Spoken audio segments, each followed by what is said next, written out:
This program was made possible by the Corporation for Public Broadcasting. Support for this program is provided by the men and women of the Louisiana Forestry Association. Through sustainable forestry, LFA members promote the health and productivity of Louisiana's forests for generations to come. And by the Foundation for Excellence in Louisiana Public Broadcasting. Since 2005, 3 of the 10 costliest hurricanes on record, Katrina, Rita, and Gustav, have come ashore in Louisiana. Katrina went on to make a second landfall in Mississippi, bringing both states extraordinary havoc and a harsh education in the discipline of disaster. What did these events teach us about coping with catastrophe? Louisiana Public Broadcasting teams up with Mississippi Public Broadcasting to find out in Hurricane Lessons Learned. Hello, I'm Beth Courtney, President of Louisiana Public Broadcasting. Welcome to this special edition of Public Square. 1 year ago, LPB and Mississippi Public Broadcasting joined forces to explore the status of recovery along the Gulf Coast. Now, as we approach the 4th anniversary of Hurricanes Rita and Katrina, we'll look at the lessons learned in dealing with killer storms. That sadly and certainly will come our way again. Let's go to Jackson, Mississippi. Hello, I'm Craig Freeman, host of Louisiana Public Square. But right now, I'm in Studio B at Mississippi Public Broadcasting's Production Center in Jackson. Our audience and panel here will be sharing the next hour with their Louisiana counterparts in a real-time, interactive exchange of ideas and information. We'll be looking at 3 key areas of managing mega emergencies: rescue and recovery, planning and preparation, and reducing risk. Our studio audiences include those randomly selected for us by LSU's Public Policy Research Lab and invited guests from coastal counties and parishes. Our audience members will be the drivers of the conversation in the question and answer segments. Our Mississippi panelists are Tim Keller, Chancery Clerk for Hancock County, a Mississippi coastal county hit hard by Katrina. State Senator Debbie Dawkins, who represents Harrison County, another Gulf Coast county devastated in 2005. Mike Womack, Director of MEMA, the Mississippi Emergency Management Agency, and Bob Fenton with FEMA's Office of Disaster Assistance. And in Louisiana, our audience is a mix of Baton Rouge and New Orleans residents and students from the Legislative Youth Advisory Council. They'll be putting their questions to our Louisiana panelists.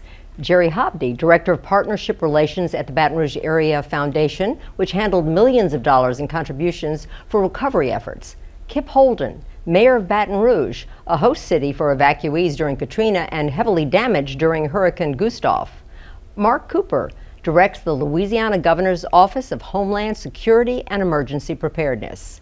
Retired Army Lieutenant General Russel Honore headed Joint Task Force Katrina, the U.S. military's response to the disaster. And Tony Russel, who is in charge of FEMA's recovery efforts in Louisiana. Thank you all for being here. Our first topic for discussion goes right to the heart of dealing with disasters, the difficult and sometimes heartbreaking struggle to rescue victims and assist communities with their long-term recovery. Katrina's storm surge overpowered New Orleans levees, flooding nearly 80% of the city.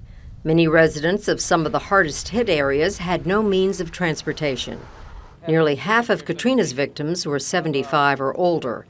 There were nearly 1,500 storm-related deaths. Many survivors went for days without medical attention, adequate water, or shelter. Major catastrophes are nothing more than a logistics war. Unable to deliver on its promise of buses, generators, and other critical supplies in a timely manner, it was a war FEMA seemed to be losing. Part of the problem was a broken communications system throughout South Louisiana. Retired Army Lieutenant General Russel Honore headed Joint Task Force Katrina, which assisted with rescue operations in New Orleans. They had a hard time communicating their needs to Baton Rouge, to state headquarters and to FEMA headquarters.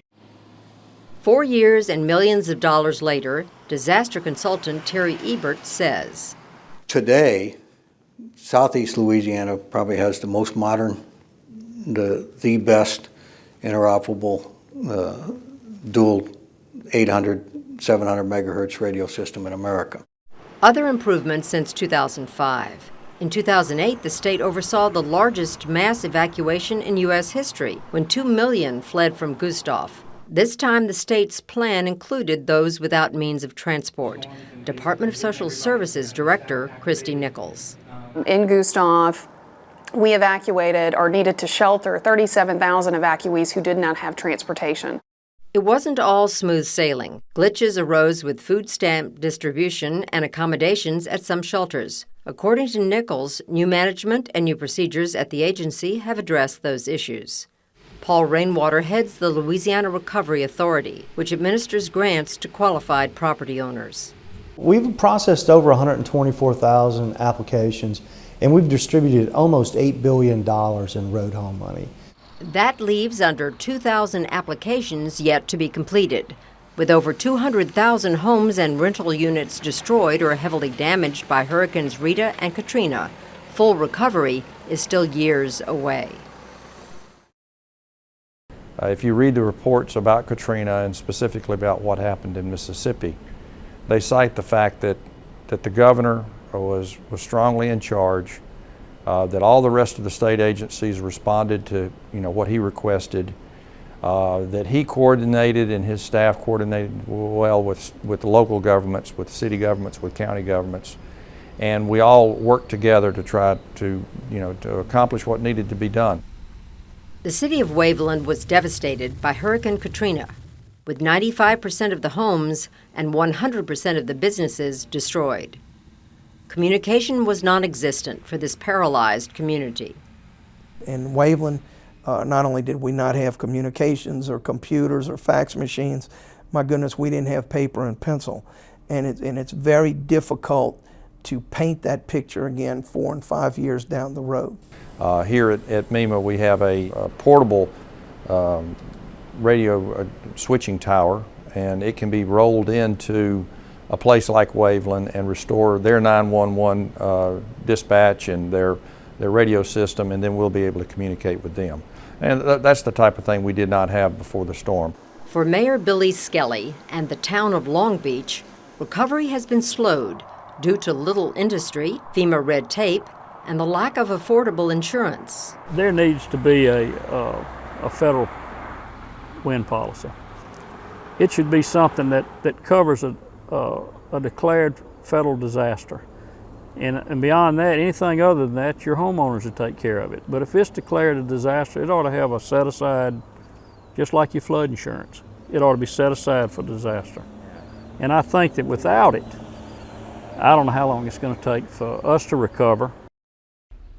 Well, seeing those images of Katrina bring back many disturbing memories, and we're going to go into our audience conversation now, and Cambria. My name's Cambria Martinelli. I work with Rebuilding Together New Orleans, and we were privileged enough to work with the evacuation and reentry with Gustav. And one of my questions would be, watching more of the reentry process, what changes and preparations have been put in place after we've gone through the city-assisted evacuation plan once to help people come back home and make that transition home and make them feel like evacuating again is a good idea? That's something we've been working on actually since last year. We have a more coordinated effort. There's a number of things that we've done as a state and that we will be doing in the event that we do evacuations. Number one is that we have established teams that will now be going to those out-of-state shelters, to those states, to assist with the whole coordination effort. That's something that we did to a smaller scale last year, but we have specific representatives with the Department of Transportation and Development, Department of Social Services, again, to have a more coordinated return to the area, as well as we've identified a tracking system that was not available last year to track that. So there's a number of things that we've done, and we've actually tested those new programs to make sure that they're going to work if we do have to evacuate this year. The statistics you had about Katrina, the number of elderly people, we need to have them all pre-registered. We need to have people who are eligible for FEMA assistance to be pre-registered. So if we do that, then your recovery and your re-entry of people, even if you use driver's license or some type of ID card, so people can be redocumented quickly.